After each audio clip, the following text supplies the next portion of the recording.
नमस्कार,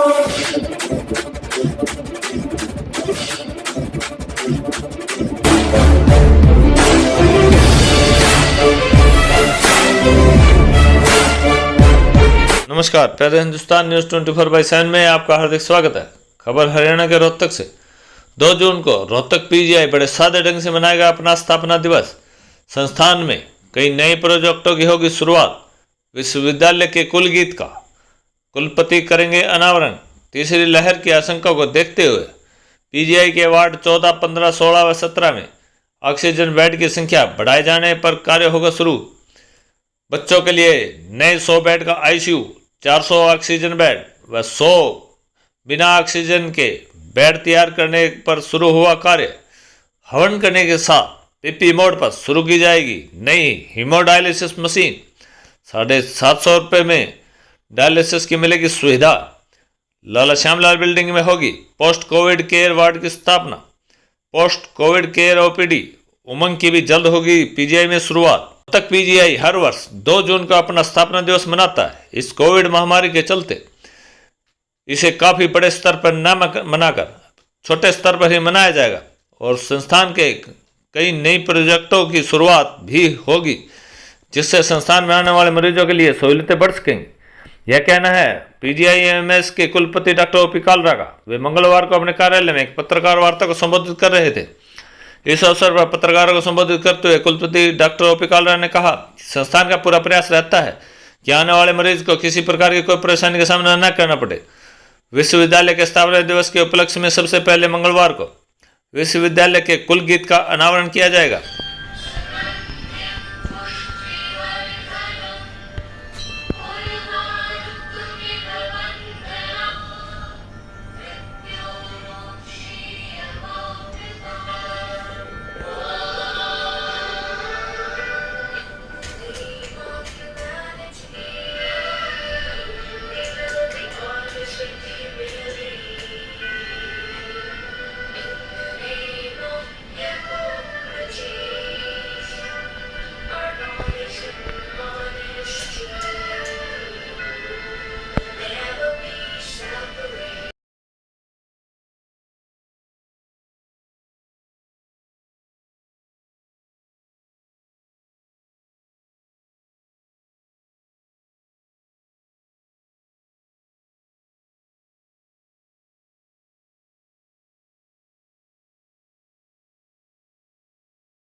इसके बाद लाला श्यामलाल बिल्डिंग में पीपी मोड पर नई हीमोडायलिसिस मशीन के लगने के उपलक्ष्य में हवन किया जाएगा।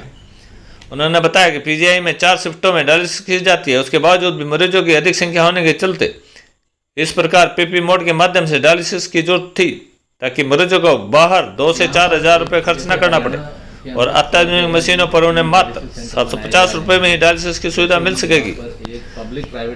और पीपी मोड पर कंपनी द्वारा 12 मशीनें लगाई जाएंगी, जिसमें सरकार का कोई भी खर्च नहीं होगा।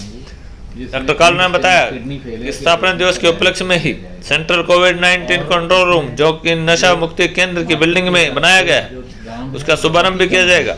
इस कंट्रोल रूम में पीजीआई में कोविड टेस्ट कराने वाले सभी लोगों को एनजीओ की सहायता से तैयार किए गए सॉफ्टवेयर से फोन कर उनकी रिपोर्ट उपलब्ध कराई जाएगी। इस कंट्रोल रूम में 24 घंटे स्टाफ की तैनाती रहेगी और वहीं से एम्बुलेंस की सुविधा भी कोविड मरीजों के लिए उपलब्ध करवाई जाएगी। डॉक्टर कालरा ने कहा कि तीसरी लहर भी आ सकती है और बच्चों को वैक्सीन न लग पाने के कारण वे इससे ज्यादा प्रभावित हो सकते हैं। ऐसे में हमें अत्यधिक सावधानी बरतने की जरूरत है।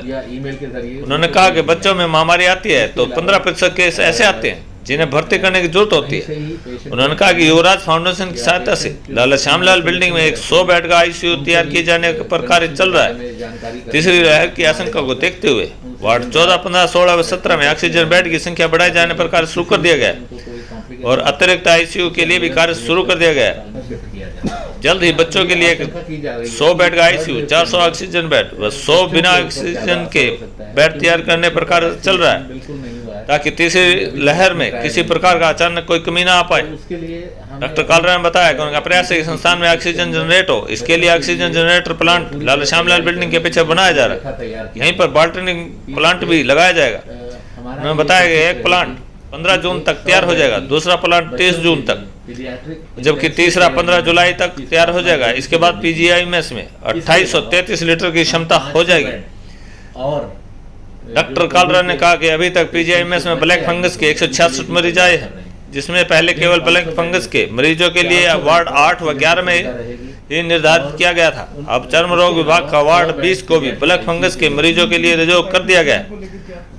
कुलपति ने कहा कि लाला श्यामलाल बिल्डिंग में पोस्ट कोविड केयर वार्ड की स्थापना की जाएगी। इसके साथ ही पोस्ट कोविड केयर ओपीडी उमंग भी शुरू करने पर विचार किया जा रहा है। रोहतक से अनुप कुमार सैनी की विशेष रिपोर्ट। अपने आप पर भी निर्भर होना चाहते हैं, तो हमारी ये कोशिश है कि आने वाले 1-1.5 महीने के अंदर हम यहाँ पर 4 ऑक्सीजन जनरेटर प्लांट लगाएं, जिन पर काम पहले से ही शुरू कर दिया गया है। इसके अलावा 111 ऑक्सीजन कॉन्सेंट्रेटर हमारे पास उपलब्ध हैं, ताकि जिन्हें लो डोज ऑक्सीजन की ज़रूरत होती है और जहाँ पर सेंट्रल ऑक्सीजन पाइपलाइन नहीं होती, वहाँ पर उन्हें ऑक्सीजन कॉन्सेंट्रेटर के माध्यम से ऑक्सीजन दे दी जाए। इसके अलावा हम यहाँ पर कोशिश कर रहे हैं कि एक ऑक्सीजन बॉटलिंग प्लांट भी यहीं पर ही लगाया जाए, ताकि हमें बॉटलिंग कराने के लिए कहीं बाहर नहीं जाना। की दवाओं की काफ़ी कमी है, जी कैसे मैनेज कर रहे हैं? इसके लिए एक तो हम अल्टरनेटिव दवाइयाँ भी देख रहे हैं कि कुछ दवाइयाँ हैं जैसे पोसाकोनाजोल, इसुवाकोनाजोल, ये भी यूज़ की जा सकती हैं। तो इसके लिए हमने जो हमारी रिक्वायरमेंट है सरकार के पास भेज दी है, और अभी पिछले 1-2 दिन से इसकी जो सप्लाई है कुछ बढ़ी है, लेकिन अभी ब्लैक फंगस के पेशेंट का नंबर बहुत ज़्यादा है। तो हम ये कोशिश कर रहे हैं सरकार से, सेंट्रल गवर्नमेंट से, कि ये सप्लाई जो है इंजेक्शन एम्फोटेरिसिन बी की जहाँ तक हो सके हमें और बढ़ाई जाए। प्रदेश आपको पूरा 12 मेडिकल कॉलेज में बांटा गया था जी। अकेले पीजीआई पे इतना प्रेशर क्यों? क्या वो मेडिकल कॉलेज पेशेंट्स को नहीं ले रहे? नहीं, वैसे तो हर एक मेडिकल कॉलेज के लिए करीब 3-4 जिले अलॉट किए गए हैं, लेकिन एक बार अगर कोई पेशेंट यहाँ पर आ जाता है जो कि हमारे निर्धारित जिले से नहीं होता है, हम उन्हें वापस नहीं भेज सकते, इसलिए हमें उनको एडमिट करना पड़ता है। और ये उसी का ही कारण है कि हमारे पास इस समय 166 कोविड के पेशेंट हैं जिन्हें ब्लैक फंगस की बीमारी है। नहीं, मोनोक्लोनल एंटीबॉडी तो हमारे पास पहले ही उपलब्ध है, और हम ये कोशिश करेंगे कि जहाँ पर भी ये इंडिकेटेड है, ख़ासतौर से ये बीमारी की शुरू की स्टेज के ऊपर दे सकते हैं, तो वो तो हम दे सकते हैं। 2DG हमारे पास इस समय उपलब्ध नहीं है, और इसका DRDO ने ट्रायल किया था, तो हमने सरकार को एक प्रस्ताव भेजा है कि हमें भी 2DG उपलब्ध कराई जाए, ताकि हम एक तो जो भी पेशेंट हैं उनके अंदर इस्तेमाल कर सकें, और इसके अलावा हम इन पेशेंट में ये भी स्टडी कर पाएंगे कि इनका बाकी पेशेंट्स के कंपैरिजन में कितना अच्छा हमारी जो वायरोलॉजी जो सेक्शन है जो माइक्रोबायोलॉजी डिपार्टमेंट के अंडर आता है उसके ऊपर पिछले 1.25 साल के अंदर काफ़ी ज़्यादा वर्कलोड बढ़ा है और हम ये चाहते हैं कि जो हमारा वायरोलॉजी इसे सेक्शन को बढ़ाया जाए और ये पूरा स्टेट इंस्टीट्यूट ऑफ वायरोलॉजी किया जाए क्योंकि जीन सीक्वेंसिंग की ज़रूरत है। आज ये कोविड वायरस आया है, आने वाले समय में कोई और वायरस भी आ सकता है, कोई भी बीमारी आ सकती है, तो एक एडवांस डायग्नोस्टिक और रिसर्च फैसिलिटी ये बनाने के लिए अभी तक हमें सारे सैंपल पुणे ही भेजने पड़ते थे। हम चाहते हैं कि हम इस पे सेल्फ रिलायंट और आत्मनिर्भर हो जाएं। आम जन से मैं ये अपील करना चाहता हूँ कि इस समय जो कोविड के पेशेंट्स हैं उनकी संख्या काफ़ी घट चुकी है, लेकिन ये समय हमारे लिए रिलैक्स करने का नहीं है। हम जो कोविड अप्रोप्रिएट बिहेवियर है वो कंटिन्यू करें ताकि अभी भी हम जो है जो हम कहते हैं कि 6 फुट की दूरी वो बहुत ज़रूरी है और उसके अलावा मास्क भी बहुत ज़रूरी है, सैनिटाइज़र भी बहुत ज़रूरी है और बार बार हम हाथ धोते रहें क्योंकि जब तक हम ये चीज़ों को पूरी तरह से फॉलो नहीं करेंगे ये बीमारी दोबारा हो सकती है।